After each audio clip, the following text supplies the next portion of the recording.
Hi, my name is Katie Larson. I'm a PA with Aspire Allergy and Sinus, and today we're going to talk about oral immunotherapy maintenance and what we do with these kiddos who we bring through food allergy treatment once they've quote unquote graduated from treatment. So, as a reminder, oral immunotherapy is a treatment for food allergic individuals where we start by giving them very, very small doses, in some cases micrograms of protein of their allergen. And over the course of many months, we build up until they can, in many cases, tolerate a full serving of the food. And at that point, they are said to have graduated OIT, but they continue on taking a daily dose of their allergen, sometimes for years and years. And those are the patients who are in maintenance for oral immunotherapy. So this talk will cover what we do about those patients and how we continue their dosing. So I don't have any disclosures. And this is what we're going to be going over today. We're going to take a look at about 4 case studies and kind of use the literature to talk about those case studies and see what we really should do with these patients who are dosing these allergens. So first of all, our learning objectives today, we're going to take the published literature and we're going to see what it says about desensitization with oral immunotherapy versus a sort of tolerant state. And then we're going to use that literature to better tailor the frequency of dosing and dose amounts for our patients. So let's get started with our first case study. This is going to be the picky toddler.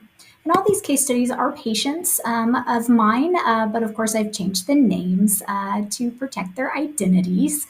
So this is Carter, a 2-year-old male. He graduated peanut OIT about 3 months ago, and he's presenting now for his 3-month follow-up. His serum IgE and skin prick test wheel for peanut have both declined really nicely from his pre-OIT baseline, which is something we love to see at that 3-month follow-up. But there is a challenge here. Mom says that it's taking him about 45 minutes to finish his daily dose of 21 Bomba pieces. She's tried some other dosing forms that are safe for toddlers, and he really dislikes those. He seems to enjoy the Bomba the most, but it is taking him so long to dose. And Mom's really worried about being able to do this long term. That 21 pieces of Bomba that he's taking is about 2,000 milligrams of peanut protein. To put that into perspective, a single peanut's about 250 to 300 milligrams of protein. So what does the literature say about taste aversion? The first thing we need to know is it's a major cause of OIT discontinuation. If we look at 2 different cohorts, between those 2 cohorts, taste aversion accounted for between 10 to 40% of OIT discontinuations. There was even one sort of high-dose peanut OIT study where it accounted for about 2/3 of the patients not reaching their target 5,000 milligram peanut protein dose. So taste aversion is not something that is rare, and it is something that you will definitely encounter if you have even just a handful of OIT patients. It is more common in patients who are over 6 years of age. So younger children like Carter's age usually tend to do a little bit better with the taste of their doses, while families of older children report taste aversion as a significant barrier, both to even beginning OIT and then to continue on as well. So what are we going to do about this taste aversion? There's basically 2 approaches that we can think about with taste aversion. The first is to mask the taste of the dose. In one study, about 60% of families reported using some sort of vehicle to mask the taste of the dose. Popular choices are things like pudding, oatmeal, applesauce, mashed potatoes. The other thing we can think about is lowering dose amounts. So that these patients maybe take less of a dose, and in Carter's case, maybe it would take him less time to consume his dose if he had less of a dose to eat every day. But of course, we need to look at the literature and see if lowering dose amounts is safe for these patients. So let's take a look at the literature about reducing maintenance doses. So we've kind of got two studies that we're going to look at here. The first study here on the left is a preschool study. So this is patients just like little Carter's age, between 9 and 36 months. And they had two groups of maintenance patients. The first group was in low dose maintenance, where they were taking 300 milligrams of protein, or about one peanut, every day for their maintenance dose. And then there was a high dose group that took 3,000 milligrams of peanut protein daily. They then avoided peanut for 4 weeks, and they were challenged to a large dose, or a full serving of peanut protein. And actually, the researchers found that there was no significant difference between the two groups in terms of tolerance. So, at least for these little bitty kids, it seems that we can get away with giving them a lower dose without reducing their tolerance to peanut so much. Now, if we take a look at this other study on the right, this is with older children and adults, so school age to adults, ages 7 to 55. This particular study had three different groups. There was one group where the patients just received placebo for the entire duration of the study. And then there were two OIT groups. Those two OIT groups were first taken to 4,000 milligrams of protein for about 2 years. And then they were placed on maintenance dosing of 300 milligrams, or the second group was actually placed on no maintenance dose at all. So what they found is that the 300 milligram group did fare better than those who weren't maintenance dosing at all, but they did lose tolerance over time. And so if you look at this chart here, the 300 milligram group is this blue line, and this top left chart shows everyone's tolerance at that 104-week mark, when they were still dosing the 4,000 milligrams of protein. And so, of course, over here on the right is what percentage of them could tolerate that 4,000 milligrams of protein. It was a lot of them. About 83% of this blue group could tolerate 4,000 milligrams of protein.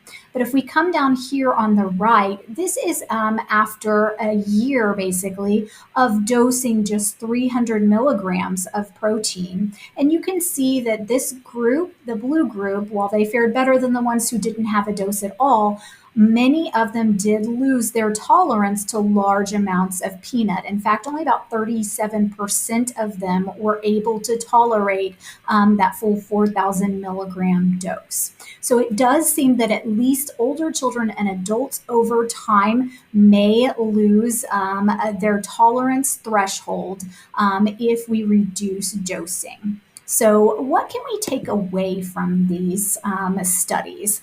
The first thing is that if we do have picky dosers, we can think about reducing the dosing amount, especially if the patient is a child, not a child, but a toddler, or a young preschooler.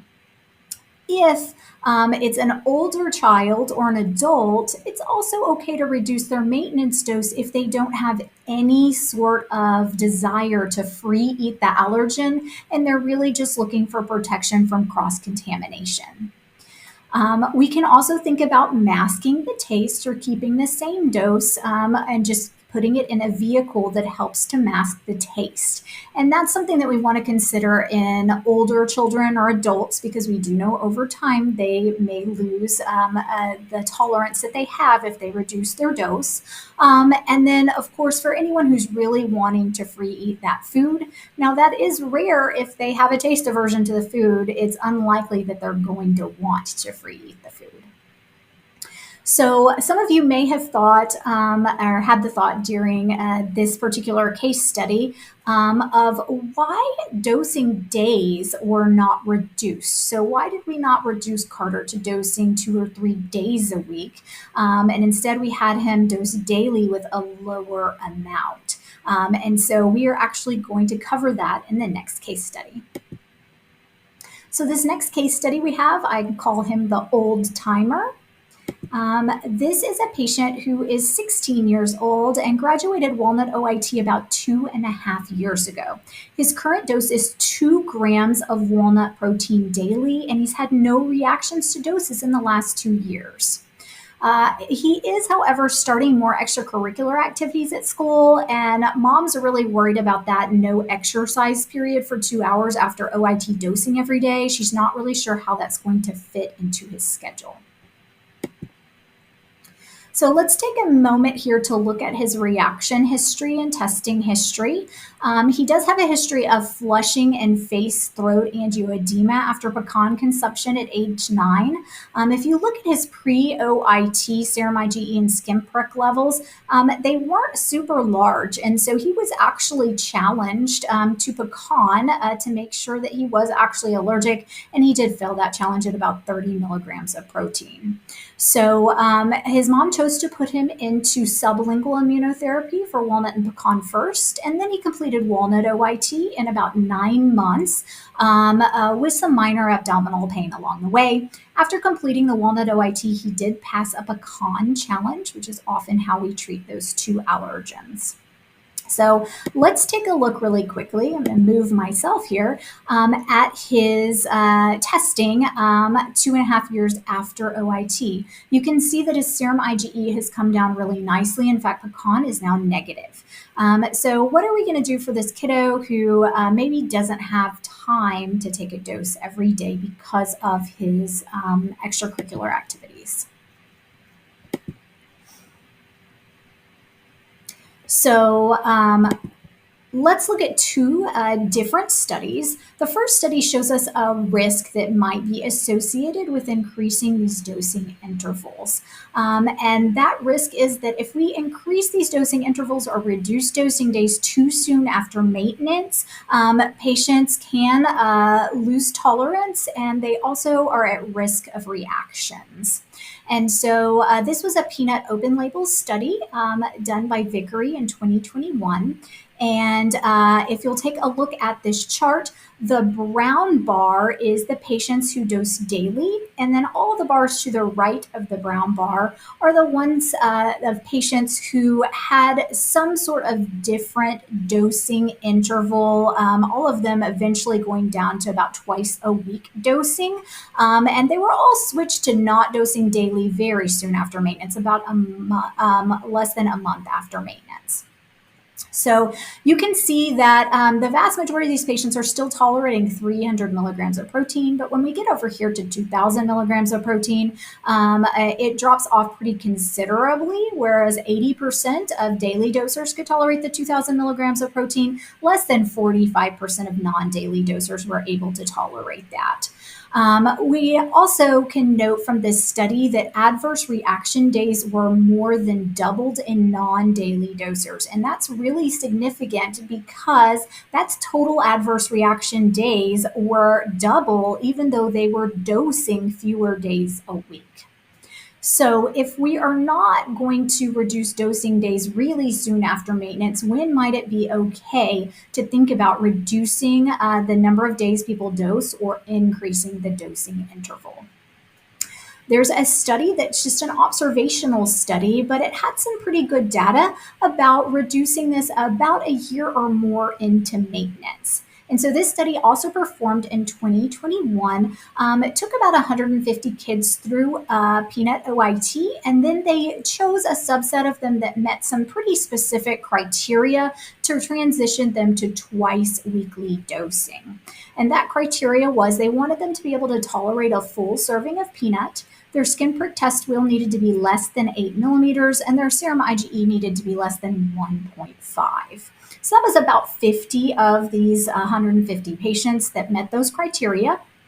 So they transitioned them over, once they met those criteria, into twice weekly dosing. And it took about 581 days into treatment to be able to make that transition. On average, it took these patients about 9 months to reach OIT maintenance. So then that's about a good year or more into maintenance before they were reduced to twice weekly dosing.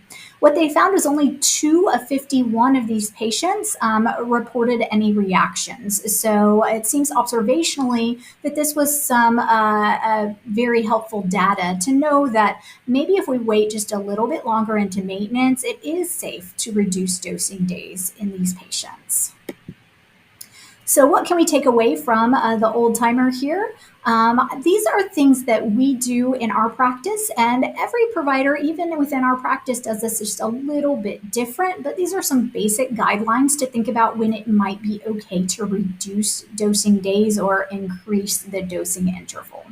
So if we see serum Ig and skin prick testing decreasing by about half, and there's been no reactions in the last year, that is a good time to think about reducing dosing.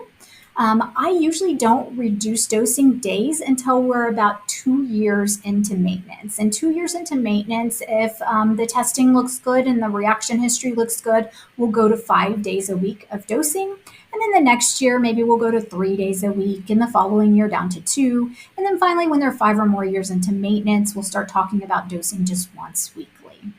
We always want to monitor these patients yearly, and if we see their serum IgE or skin prick testing increasing over time, we're going to consider dosing more often. Likewise, if we hear that they're having reactions, we're also going to recommend that they dose more often. Now let's take a look at our next case study. This is going to be an OITer who combined OIT with omalizumab. The brand name of that drug, of course, is Xolair. So this patient, Bella is what we're going to call her here, is an 18-year-old. She attempted egg OIT as a child, but she was unsuccessful. She had multiple reactions and they had to stop treatment. So her senior year of high school, Mama came to me and said, I really would like to get this done. And so we decided that we were going to do this with omalizumab on board. So her omalizumab dose was pretty high, 600 milligrams every 2 weeks. And after about 8 weeks on omalizumab, she started egg OIT again, and she sailed through OIT. Graduated within about 6 months, was free eating egg.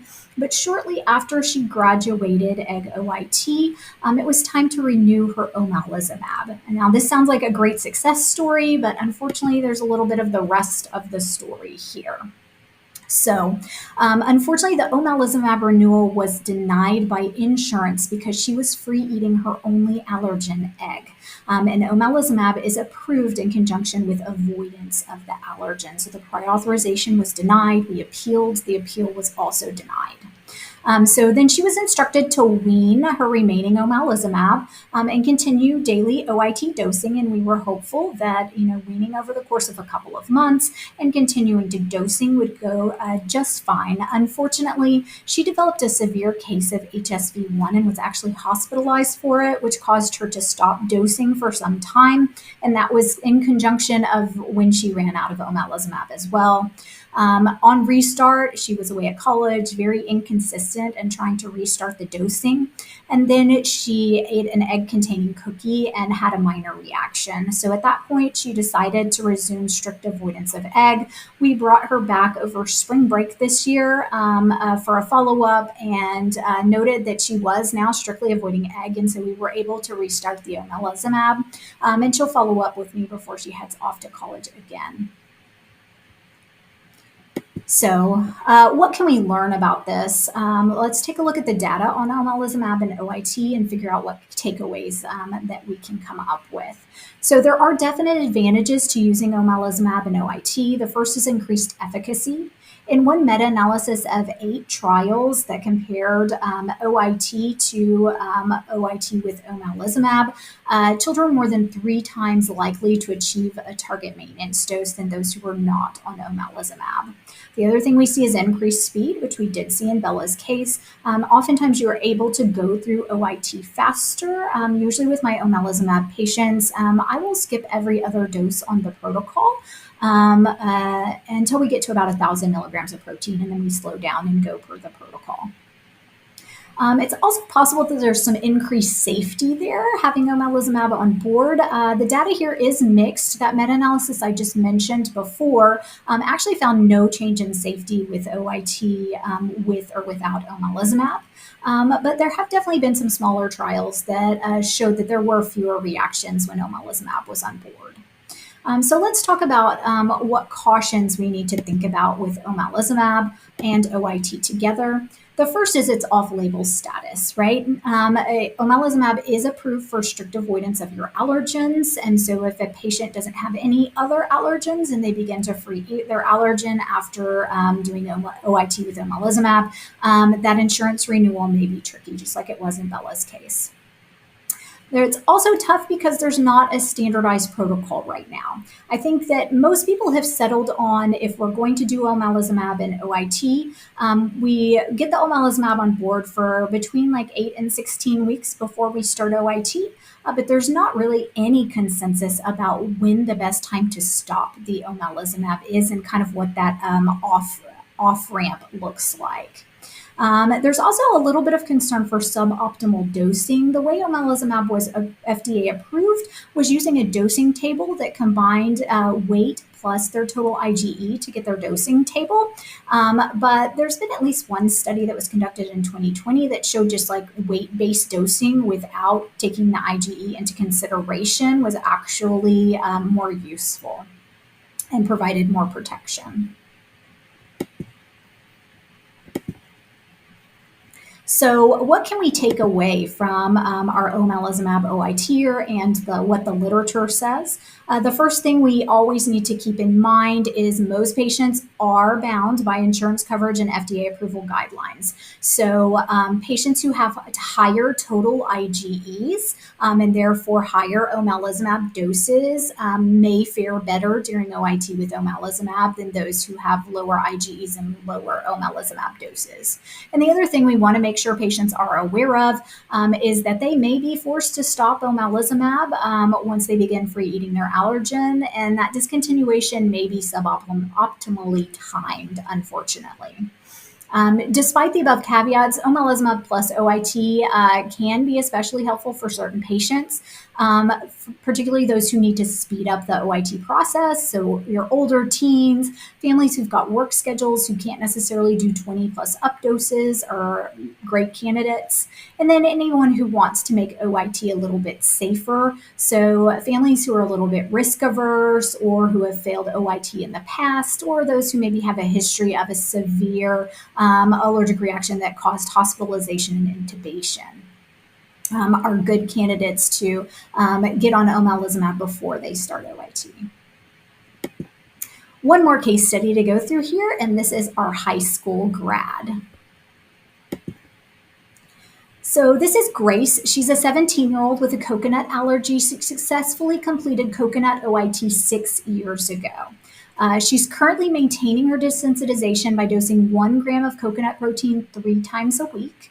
And she is headed to college in the fall. Both she and mom are a little worried about her being super consistent with dosing while she's away from home. Her reaction and testing history are here. She had a history of anaphylaxis to coconut at age 5, and she began OIT when she was around age 8, actually with Dr. Silvers. And she completed a 785-day course of updosing. Her course was complicated by eosinophilic-like OIT-related syndrome, but those symptoms did resolve, and she was eventually able to graduate OIT. She's been in maintenance for 6 years with no reactions to doses in at least several years. So what did we do with her?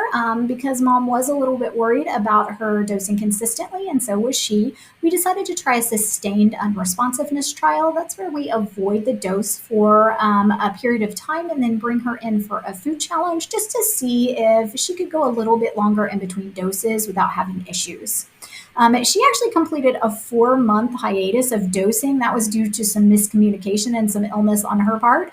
But we went ahead with the sustained unresponsiveness trial. It was a tentative pass. She did great until the last dose, and then she did have a single episode of vomiting following that last dose, which might have just been to volume issues. I don't know if you've ever seen 5,000 milligrams of coconut, but it's a lot.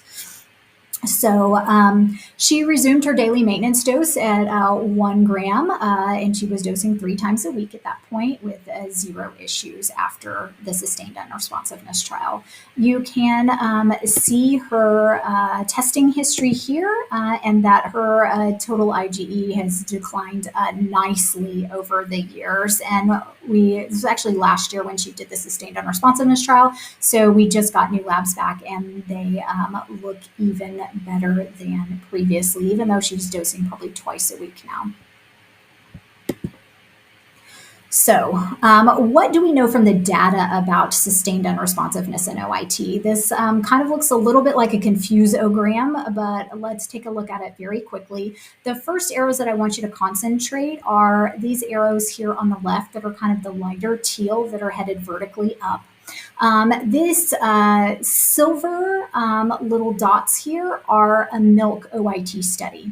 And in this milk OIT study, these patients were in milk OIT for a year and then stopped dosing for 2 weeks. Then after 2 years, they stopped dosing for 2 weeks. Then 3 years, they stopped dosing for 2 weeks. And after 4 years of treatment, they also stopped dosing for 2 weeks. Once they stopped dosing for 2 weeks, they brought them in for that sustained unresponsiveness trial. And you can see that the percentage of patients who achieved sustained unresponsiveness increased over time after they had been on therapy for longer, going from just 21% of them passing that trial after a year in treatment to about 70% of them passing after 4 years into treatment. So the first thing we know is there are increasing sustained unresponsiveness rates with longer therapy.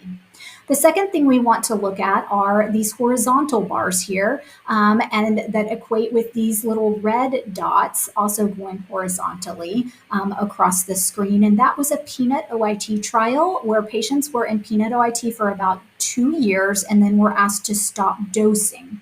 So after about 12 weeks of stopping dosing, about 35% of them could still tolerate a full serving of peanut. But the longer they stopped dosing, those numbers went down to when they had stopped dosing for an entire year, only 13% of them could tolerate a full serving of peanut. So we know there is waning tolerance with longer dose avoidance. So what takeaways do we have from this high school grad? The first is, when might we consider these sustained unresponsiveness challenges?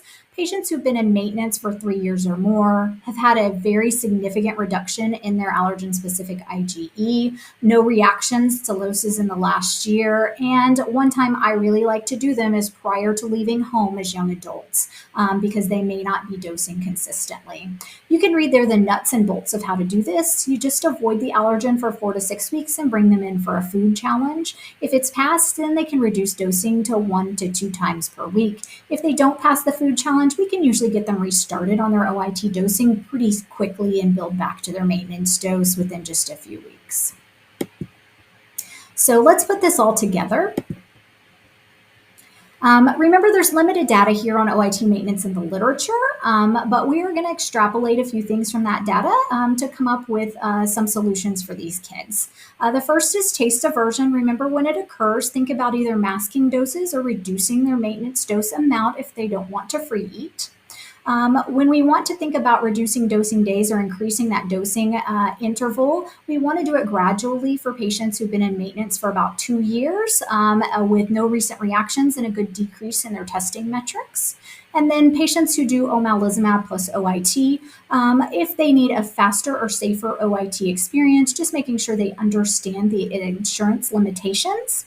And then, of course, consider SU challenges or sustained unresponsiveness challenges for patients who've been in maintenance even longer with a large decrease in their testing metrics. And think about it before they go off to college is a good time to think about that. So that is our talk about OIT maintenance. If you have any questions, feel free to email me or to call me. That is my cell number there. Always happy to talk about food allergy. And then I do have my references here for your reference. Thank you guys so much for allowing me to speak today.